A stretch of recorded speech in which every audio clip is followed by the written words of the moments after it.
Fans, we're talking Joshua Zirkzee on the eve of everything really kicking off again. As you know, Friday is the start of the weekend here on Forever United TV and the Premier League is back. But what is happening with Manchester United's Joshua Zirkzee? A blocked move to Roma. Manchester United looking at yet another midfielder. More on that as well.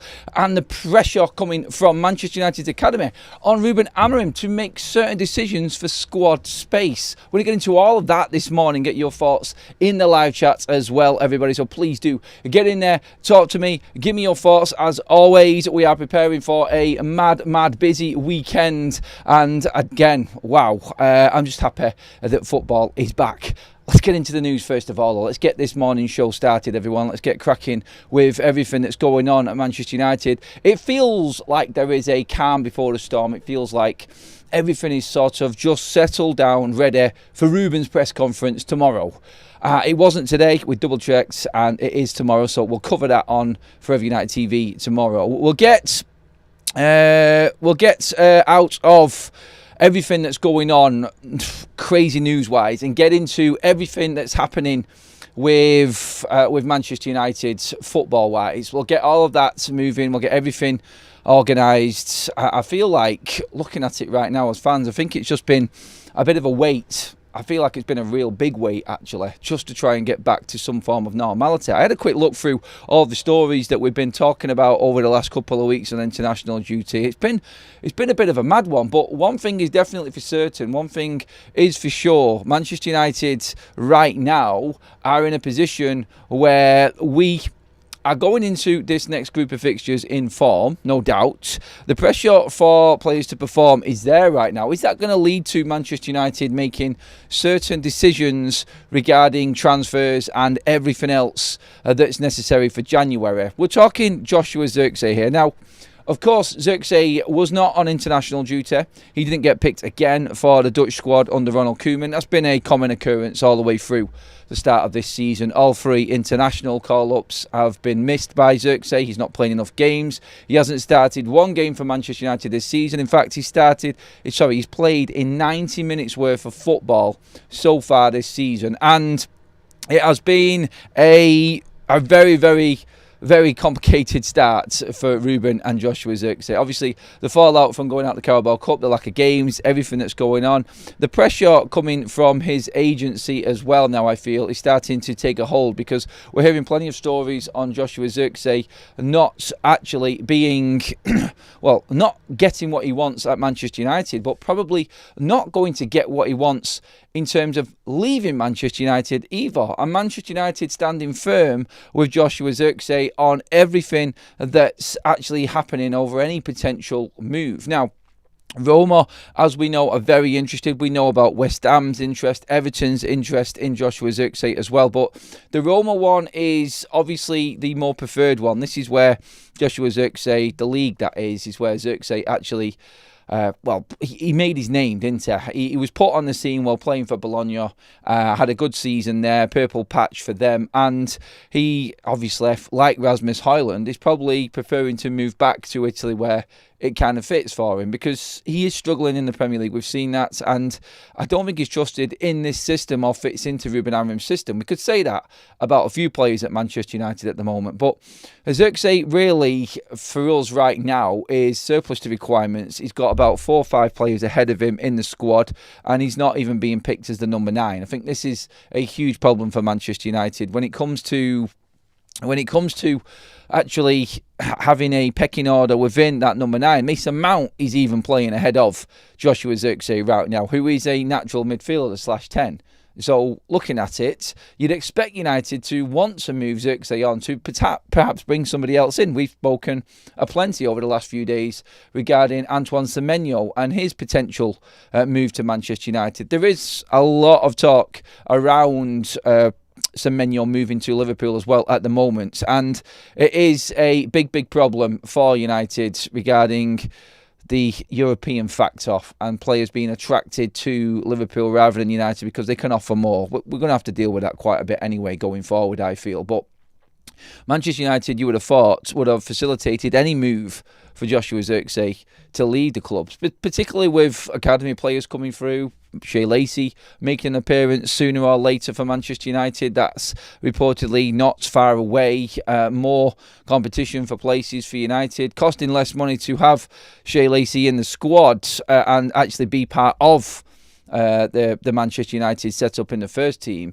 I feel right now, with Joshua Zirkzee, I feel like he's never going to play. I don't think Ruben's ever going to pick him. So I can't, as one United fan, figure out why Manchester United don't want to bring Joshua Zirkzee into the mould or get rid of him. I don't see how he fits in. If he's not going to play in this next game when we're missing Benjamin Sesko, then he's never going to play for Manchester United, and I don't see this happening. Now, I wanted to hold off, obviously, until the game on Monday, but I will give full judgment on this because we've had players coming back from international duty. The players playing in that position like the Cunhas and the Mason Mounts and obviously Benjamin Sesko's. Sesko's not going to play. Cunhas had a long international break and Mason Mount really isn't the ideal pick for Ruben, I don't think, in that area. And if Joshua Zirkzee does not come into the fray come Monday night, then I don't see how he ever comes in. To be honest, I don't see Joshua Zirkzee ever fitting in that role. So United have to get rid of him. But no. The report is that there is no chance that Joshua Zirkzee will actually feature for Manchester United. There's no chance that he's actually going to get a move away, listening to these reports anyway, because Roma want to loan Joshua Zirkzee out. He is keen on that loan move out. They want to add an option to buy at the end of this loan, but Manchester United are blocking that. They don't want any move at all. If anything, they would be pushed to loan Joshua Zirkzee out with no exit and no fee at the end of it, no option. Manchester United would only have a straight loan. Now that makes absolutely zero sense to me because I know that Manchester United are probably going to invest into the actual forward line as well come the summer, and I don't think that, well, I don't think his chances are going to become any more frequent after this transfer window in the summer as well. I don't see why Manchester United wouldn't let him go and just at least try and find some form. If there's an option to buy, then I would say, well, let him go. Like, if Roma want to put that option in, let Joshua Zirkzee prove himself elsewhere because he's not going to play for United. I said this yesterday. I would play Kobbie Mainoo ahead of Joshua Zirkzee in one of the 10s at the moment as well. I think he's better suited for what we need. I think he's a little bit more nimble. I think he's got better creativity. I'm not saying Joshua Zirkzee can't create, and he brings something different to the game, but I think Kobbie Mainoo is definitely ahead of Zirkzee when it comes to the 10s. If Mainoo's not going to play in midfield, I'd always have him ahead of Zirkzee there. So you could add that player to the equation. That's another one that's going to be ahead of Zirkzee, and I just don't see it working. So why would United not want to let him go? At least on loan anyway. They're trying to block every single move at the moment, according to the reports. I cannot see. And look, we've had this international break. Ruben's been working with the players on Carrington. We've seen Joshua Zirkzee in pictures at Carrington with some of the academy players, the winning team pictures in certain mini tournaments within Carrington and things like this. I think what we're looking at here is surely the question is going to be asked in the press conference tomorrow around Joshua Zirkzee, players that were behind in the internationals. Now, you'd have thought that any talks that needed to be had would have happened while this international break was on, but nothing coming of it yet. Look, it may still come, and we may find out what the plans are. And of course, Manchester United, I think, are going to bat off all sort of talk of Joshua Zirkzee while the season is still going on. I do think that we are looking here at a situation where United are, I feel, just wanting to see it out over the next few weeks, get through December with the fixtures and everything that's going on with the pile-up of festive fixtures, December and everything that's coming that we know about, and then take a look at it. I don't think they want to even talk about Joshua Zirkzee at the moment. All we're hearing is potential forwards coming in, and I said it yesterday, with Antoine Semenyo potentially being a Manchester United target and an option for us in January. Joshua Zirkzee must leave. Is it a case of United actually just, I think, waiting to see if they do bring anyone in and then letting Joshua Zirkzee go? That could be sensible. It could be. I mean, look, Mason Mount's not got a great injury record. Obviously, Kobbie Mainoo hasn't really got a great injury record. Joshua Zirkzee's hamstring last season, I think, was his worst injury that he's had in his career so far, looking back at it. So I'd say United looking at Zirkzee, to defend the club here on this one, is that he has got a better injury record and he's probably more available than both Mason Mount and Kobbie Mainoo so far in their respective Manchester United careers. He has been. Joshua Zirkzee, I think, has been. Although, like I said, all three of these players that we're talking about here, Mount, Mainoo and Zirkzee, are all injury prone according to their record at Manchester United. One season in for Zirkzee, missed the quarter of the season, nearly a third of the season after the injury at Newcastle. Kobbie Mainoo's had a serious injury every single season. So too Mason Mount. Mason Mount now looking at his best season yet injury-wise. Touch wood, that stays the way. And all players are fit at the moment, so it's easy to talk about them featuring for Manchester United coming into the team. But I just don't, I don't see him getting in ahead of them too. And that's my big issue with it, because nobody knows where Joshua Zirkzee's best position is. No one knows how he fits into Ruben's system. And the fact that we are going to play a number 10 or two number 10s ahead of him at striker while Sesko is out, which I'm pretty convinced is going to happen, it tells me that United really should be letting him go. So why? Why are we not allowing Joshua Zirkzee to leave? Is it just out of pure fear and squad depth that we might have an injury disaster come the second half of the season and we need everybody, all hands to the pump, anyone who's available and anyone who's actually, well, let's just say fit to actually play? That's how you've got to look at it. And I think with Zirkzee, I think you could just throw him on and something could happen. I think that's it. He's an impact sub, isn't he? I don't think he wants to play as an impact sub. So from the players' side, he wants minutes. Manchester United see him as a squad player. And United are trying to get to this point where players actually feel part of the project while sat on the bench. And it's difficult when you're still trying to discover form, while you're still trying to find everything that, well, everything that's been missing over the last 10 years and trying to discover, an identity at Manchester United. At this stage, I think United know what they're doing. And I'm trying to look into this in depth here with Zirkzee in particular and say, well, they still feel like he could play a part in Manchester United's future, but it might not be the part that he wants to play right now. Anyone coming to Manchester United right now would think that they've got a chance because it's so up in the air and the team is, and every position in the team pretty much is up for grabs barring a few. I think everyone feels like they've got a chance. Say, for instance, Arsenal or Manchester City bought a player like Zirkzee at the moment. That player would expect to be in a rotation and would be expected to play a bit part, to be honest. I think that's what it is. I think he would be, personally, I think, be like a Doku, in and out of the sides, one of them types of players. But Manchester United are all over the place still, and we are finding our ground now. We're starting to settle a little bit, but still, in settling in, I still think there are players here that feel like they're part of turning United around and should be getting more minutes. It's going to be difficult for United, and I think they're just bringing in better players to establish the starting 11, and then they can organise the order, which is the rest of the squad, I think. It's the only way I could see this in Manchester United's eyes. They are still trying to figure out the squad and who fits in a certain role. Say, for instance, they're looking forward to next season. Can Joshua Zirkzee feature next season more than this season? If we get European football, yes. But if United go out and buy another forward in the summer, no. So he's a player that realistically could be sold in the summer, which is why I find it strange. If United have turned down the opportunity of a loan to Roma with an option to buy in the summer, why would you do that? Why? This is where I'm sort of scratching my head and thinking, like, what's the plan for Joshua Zirkzee then? Because I would say over a quarter of the way through the season where we are now is a good judge of how this season is going to pan out. And you know the games coming up are well, we've not got many. Like, it's going to be a bit busy going through December into January, but still, it's a normal season. No domestic cups until the FA Cup kicks in. Premier League only, no European football.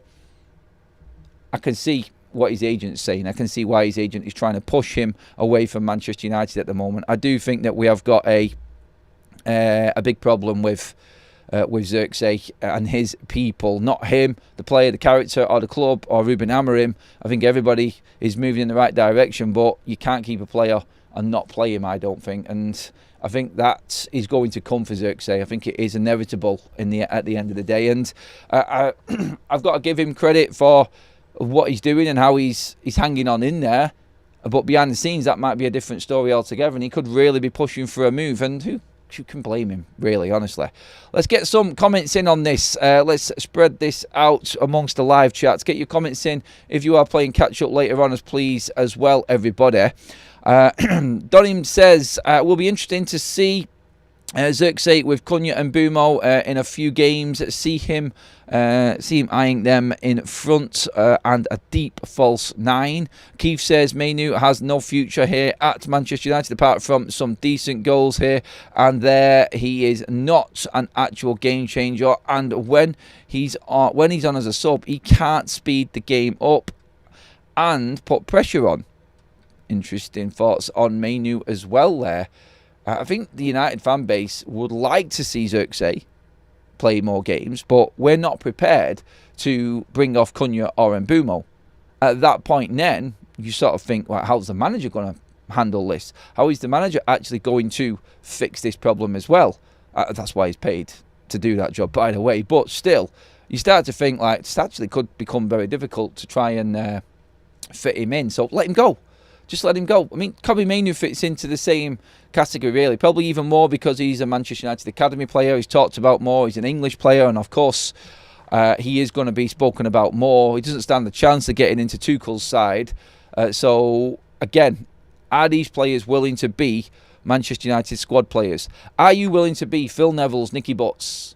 Are you willing to be that player?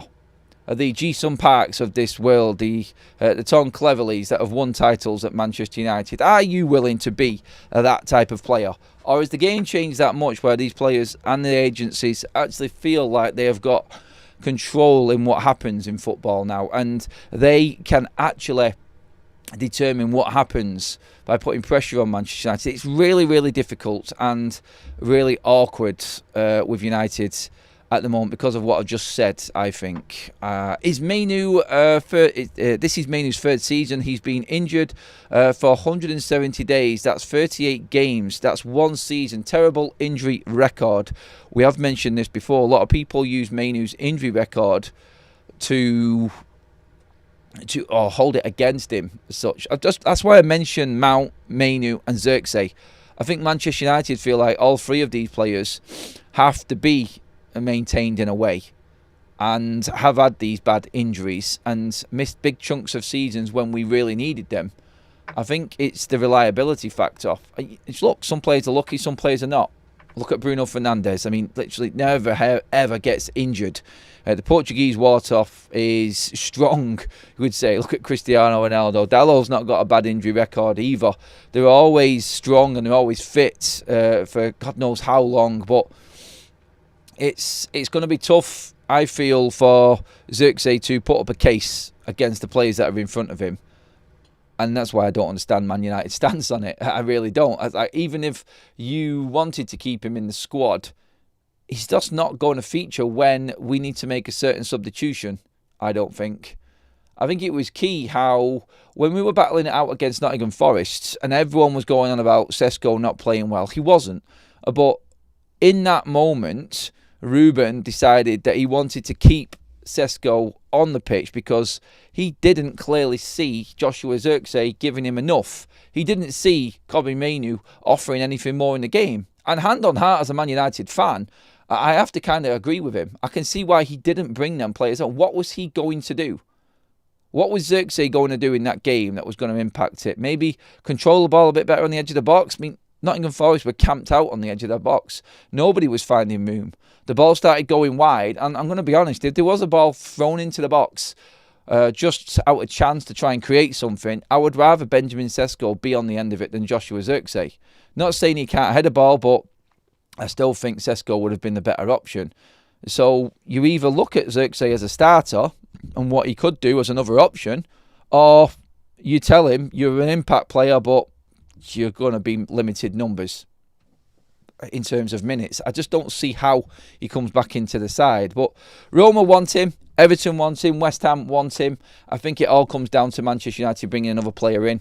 I think when January hits and AFCON is here, if Joshua Zirkzee isn't playing by the end of the January transfer window, I'm going to predict, I think Joshua Zirkzee is out of the door and gone from Manchester United. That's my prediction anyway. I think he will be out of here. Kobbie Mainoo, I don't think he's going to get his move. I don't think. I think Ruben will keep one of these two players and one will go. That's how it seems to be moving along for me. I don't think any of them are ever going to start for Manchester United. I really don't think they will. And I'm not saying that they're not good enough either to do that. I just, under Ruben Amorim, let's be realistic, it's not. They're not going to feature, are they? So let's look at it that way. All right, let's get some more comments in on this, and then we'll move on to the other stories floating around as well. Zirkzee's future at United will be decided on his performance in the rest of the season. Failure to perform will be the end of Zirkzee at United. Andrew, where do you reckon he's going to play? When do you reckon he's going to play? And for who? Because if he wants starts, he's not going to get them. He's going to feature off the bench, and that's difficult as it is, as we know. You cannot really make an impact off the bench. I think Zirkzee sees himself as a starter. I don't think he's ahead of Mount. I really don't. I don't think he's ahead of Mainoo. And Mainoo does compromise the situation, I think, with Zirkzee. I think he is ahead of him. So, for instance, Ruben might want to push Bruno into 10 and maybe give Mainoo a shout in the midfield. In that case, then, Zirkzee's never going to get ahead of Bruno Fernandes. He's never going to get ahead of Matthias Cunha, and he's never going to get ahead of Mason Mount in the eyes of Ruben Amorim. If the likes of Shea Lacey comes through into the fray, then you're also looking there then at another player that's competing alongside him and another option. And we know the relationship between Jason Wilcox, Ruben Amorim, Shea Lacey, and the progression of the player coming through, and the personal side of things with them two there, Wilcox and Ruben, on this and what's been reported. I think that's something else that's going to get in the way. Would you rather have a player sat on the bench there that's willing to do anything for the first team like Shea Lacey, or would you rather have a player there, not saying that Zirkzee is a problem, but his agent could be, that he's kicking up a bit of a stink because he's not getting a certain amount of game time? Look, it's a far cry, I know, and again, I just want to make this very, very clear on Zirkzee. I don't think that he is causing a problem right now. I actually like Zirkzee in some of the stuff that he does, but again, I'm going to be very, very real with him. He's so far down the pecking order. He's even behind Kobbie Mainoo for me. One of him or Mainoo will be loaned out, I think, in January. It has to happen. Semenyo, Gomez and Kone in January, and Agate, Mainoo, and unfortunately Zirkzee all sold in January, Adam. And that is wishful thinking. I know it seems right, but it is unlikely to happen in the real world, I'm afraid, matey. I don't see that ever coming about. I don't think that is even an option for Manchester United at this moment. But in the summer, I would definitely say that comment is right up there. Zirkzee couldn't get ahead of Højlund, so why do you think he's getting anywhere near this side? The fact is he isn't so get rid. I mean, I think he would have. I think Ruben really wanted him in the side, and he did everything he could to get him into that final. And I think before the transfer window, if Zirkzee had more game time, the summer that's gone, by the way, the summer transfer window. So if Zirkzee was fit towards the back end of last season, I thought he might have actually had a better chance of still being in the squad and featuring this season. I think with him being injured, I think he's just the forgotten man. I do. I think he's the forgotten man, and I don't see with Cunha and Mbeumo coming in how he actually fights his way into the side. We brought 3 players in every position that he could play in the summer ahead of him, with other players still there ahead of him. I don't understand why United didn't sell him in the summer. I really don't. But look, Again, Ruben has a plan. I don't know what this plan is, but it's going to be difficult. It really is going to be difficult. Mainu has had one long-term injury that accounts for the majority of his missed games. Over the same period, Martinez has had multiple injuries, keeping him out for over 480 days and about 80 games. Andrew, it's pointless really comparing Martinez and Mainu. Again, we have lots of cover at the back, so Martinez, I think, has definitely slipped under the radar. You're dead right in bringing him up. He's a conversation we need to have. Lisandro Martinez, on whether we keep him this summer. His injury record is probably one of the worst in the side, in the squad. And because we've got a lot of cover in defence now, we're actually not talking about that much. But because we're so light on numbers, we're looking at Kobbie Mainoo in a certain way. And I have to be fair to him in that he is going to be criticised. I actually don't think that Kobbie Mainoo has played brilliantly consistently, though. No one can tell me there's been a spell where Kobbie Mainoo has had game after game after game where he has lit things up. No one has at Man United. Not one player. Realistically, this season has been the first in years where we've seen a consistent performer in Brian and Mbeumo. I feel, anyway.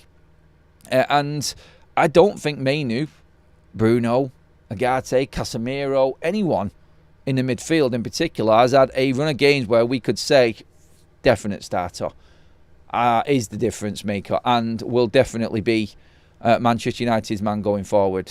Honestly, he's not performed well enough in the first place, and his injury record on top of that has definitely affected any sort of selection push from Kobbie Mainoo and his people. The problem I've got with Kobbie isn't Kobbie, it's his agency, and we know who his agency are and what is going to happen over this next month now, going into the January transfer window. Mainoo or Zirkzee. Take your pick, people. Go for that. Joe says, I don't think Zirkzee has been given a fair chance. Like Højlund got up front and Ruben seems to have his favourites. Dalot gets loads of time and it's been terrible. Can Zirkzee force himself out? Yes, Højlund was the only number 9. Zirkzee, I don't think is a number 9. That's the problem. We can't compare Højlund and Zirkzee positionally because they're not the same player. And that's the problem that we've got right now. I don't see how we can look at Zirkzee as a striker because he's just not got them striker attributes. And he definitely doesn't have a Ruben Amorim striker inside him. He's an option off the bench.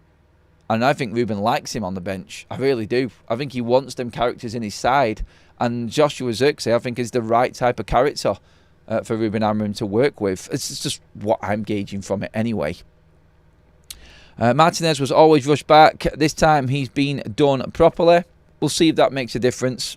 We'll see if that makes a difference, Pete, because it is going to be a proper judgment time. And for his 4th year, 1 year left after that, at the end of the season, Lisandro Martinez is going to be up for big conversation. Is he going to be only the 3rd player that Ineos actually give a contract renewal to, or is he going to be sold? That is the real question at the end of this season. I said it before. If Lisandro Martinez actually performs and stays in the side and consistently is available for United from now until the end of the season, I think he will get another deal and Ruben will keep him. If he goes out injured again, I think there is going to be a lot of pressure on Ruben, on Man United, to actually say, see you later. We need someone more consistent. And I think we'll cash in on Lisandro Martinez. There are a lot of United fans that are actually saying we should already be thinking about moving Martinez on. He isn't consistent enough for us. Some people even calling in to question his capabilities and playing in the Premier League. And why we're even arguing over Lisandro Martinez at the moment. It's not worth the argument, some Man United fans are saying. So I would like to keep Lisandro. I like Lisandro Martinez. But if he gets injured again now, then even I would just say it's time. You cannot keep players that are really never going to be consistently available. And that's him. Block is in there asking if anybody wants tickets as well, everybody. You can take that as a definite 100% guarantee as well with Block. I know him well, I know him personally, so if he does come up with any spare tickets in the live chat, everybody, then do contact him, organise it, get yourself to the game. He is a genuine one. and you can be rest assured he will have the tickets there for you. I'll say that. Danet being called back to work. Sorry about that, realist mate. I don't want to ruin your day. Sell him before he gets injured again, and I don't even think he's that good. He was crap when, is that supposed to say crap? When he laid the start of last season. I think there's a couple of typos there, Carl, mate.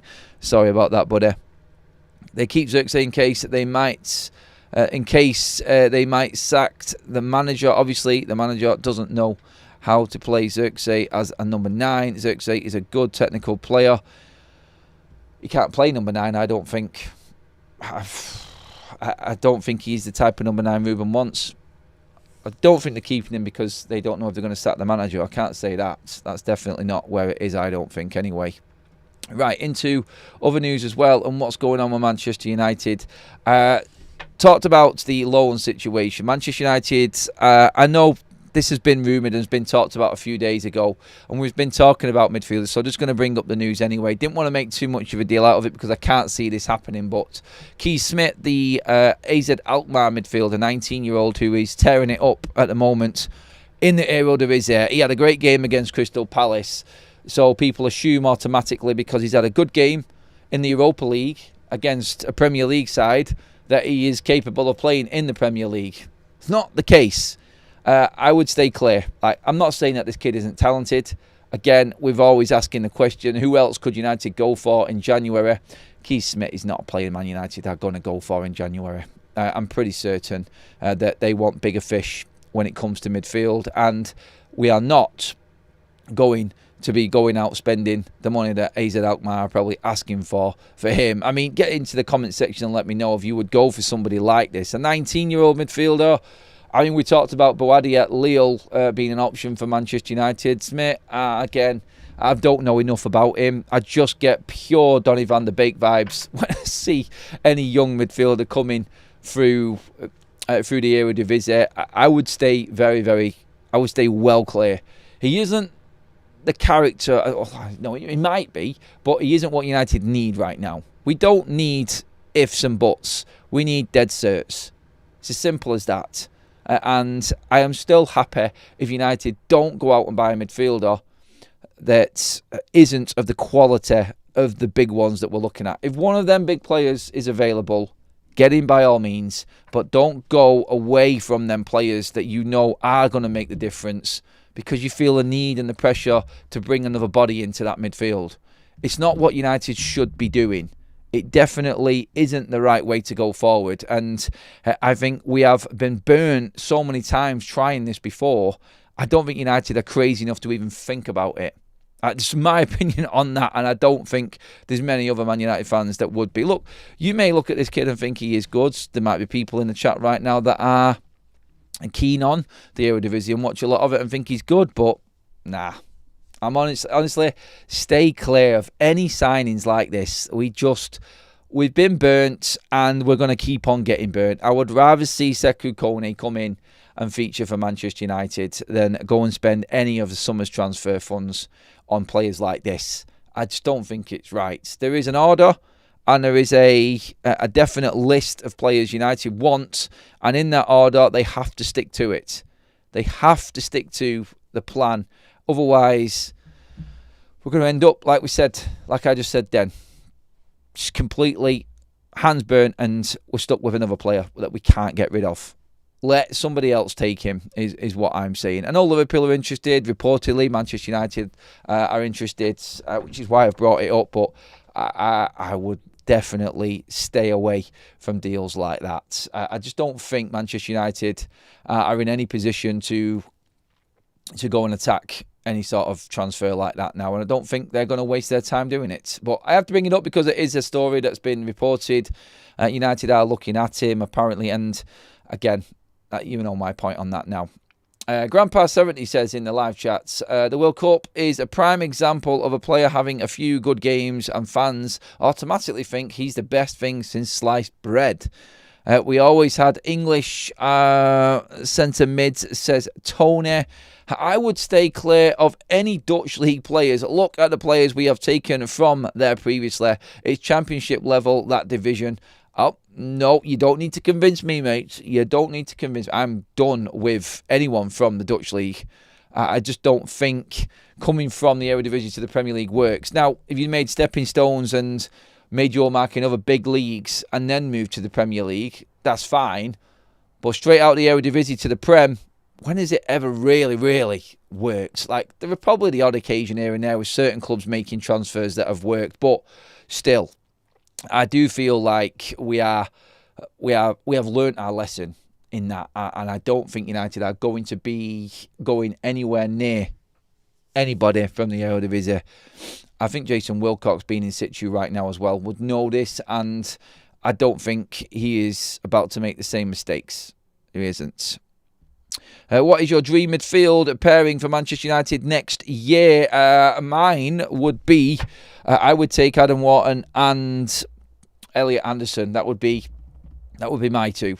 That's who I would like. I just think that's just control, composure, reading of the game, skill, passing, to everything we need. Look, I get the Carlos Baleba claim. I get that. And look, don't get me wrong. If we got any two of them free in the summer, I would be over the moon. Over the moon. If I had to take a preference right now, just in the way that I like football being played, I would go with Wharton and Elliot Anderson. I just think that them two, for what Manchester United need, form-wise, they've kept their form this season. They are continuously progressing. And I think, people always disagree with me on Adam Wharton. But I've always had I think he's probably the closest thing we could get to Michael Carrick.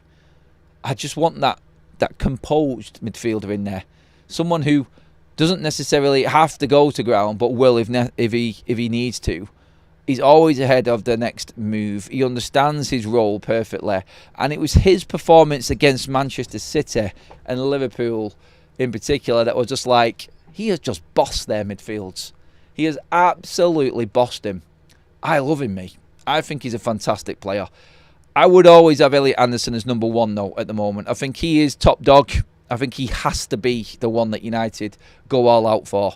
I know we've got the Baleba links, and United are sticking to their guns. And look, there is credit in that, in sticking to the plan and still going with the player that you originally wanted in the summer. I just think Elliot Anderson is making so much noise at the moment. I think it's going to be, personally, the best move for Man United. Look, don't get me wrong. I would still hope that we could get Gallagher. I want us to get Gallagher in January and then get them two players. I think United should be looking at three midfielders.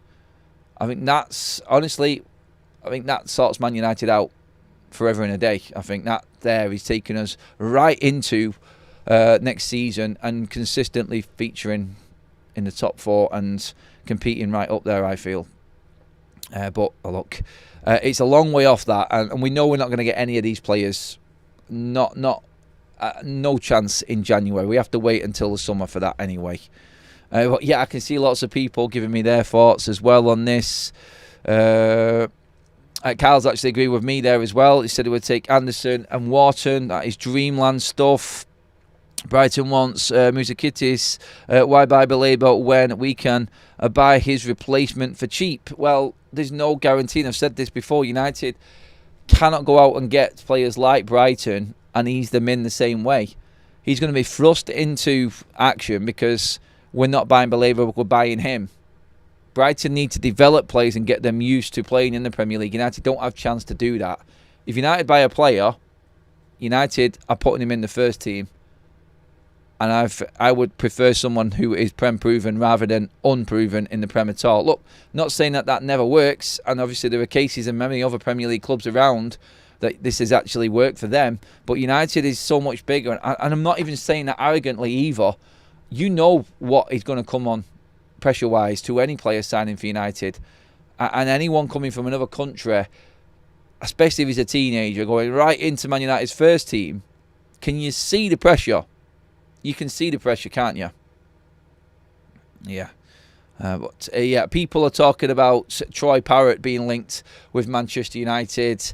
Obviously, he is living on cloud nine right now after all of his antics for the Republic of Ireland the other day in the international week. I don't know enough about that, and I don't know if United are realistically looking at it. I would only really bring up a story if it had a lot to it. I know there are probably little links here and there to him, but again, it's a different ball game. It's another player that is over in a lesser league, and is coming back to the Premier League. Where I'm pretty sure, is he the one that was he the Spurs academy graduate? I think Troy Parrott, wasn't he?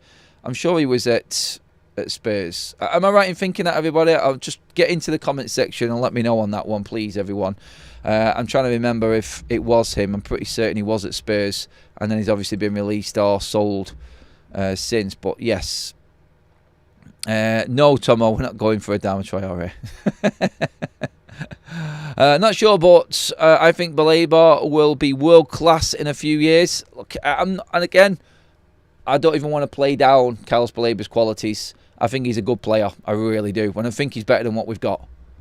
Yes, he came from Spurs. I was right. Thank you for that. Quickly as well, everybody, please do pop your likes into the live chats if you are enjoying the content. Of course, it is always just in before the weekend starts again. All of the internationals are back. The news isn't as frequent when we first come back. And then the press conference hits, and then we're into Premier League mode. So tomorrow is going to be big. I'm actually off to London straight after this show. I've got more recording to do, a bit of work down in London today. So I will keep you updated on the content throughout the day and what's happening later on this evening as well. I'll have to play it by ear for now on that one. But yeah, I will keep you updated throughout the day anyway. I'll take my gear with me just in case I need to do anything and report anything while I'm out and about. But yeah, quick one as well. Just before we finish up, Jadon Sancho looking to get a move away from Manchester United. He has actually contacted other clubs right now. Jadon Sancho, who has 0 goals, 0 assists, 0 anything for Aston Villa since moving there. The man that demands so much money, actually right now, he and his demands, even off the back of his absolutely dreadful time so far at Aston Villa, I just wanted to bring this up because it's, again, something that we don't have to deal with anymore. United's stance on this is still that Sancho will just be released. But Jadon Sancho, check this out, is asking for £8 million a year in wages. Still. That's only 800 grand less than what Man United are paying him right now with his cut out from the Champions League. Well, non-inclusion in the Champions League. So yeah, Jadon Sancho still thinks he's worth £8 million sterling a season in wages. Wow. This man, honestly, goes from... he just hits all-time new lows, this guy, and still thinks that he is God's gift to football. I can never... honestly, he is the worst. The single worst signing United have ever made. I'm sorry, just the pure arrogance of this man has to put him up there as the worst signing ever from Man United. How we didn't vet him properly from Borussia Dortmund. My God, Ed Woodward. I tell you what, 5 wasted years. And again, 6 club in as many years for Jadon Sancho, while United paid for his wages every single one of them years. The end of this season draws a line in the sand on Jadon Sancho and Manchester United. It's over. He's gone. 6 clubs.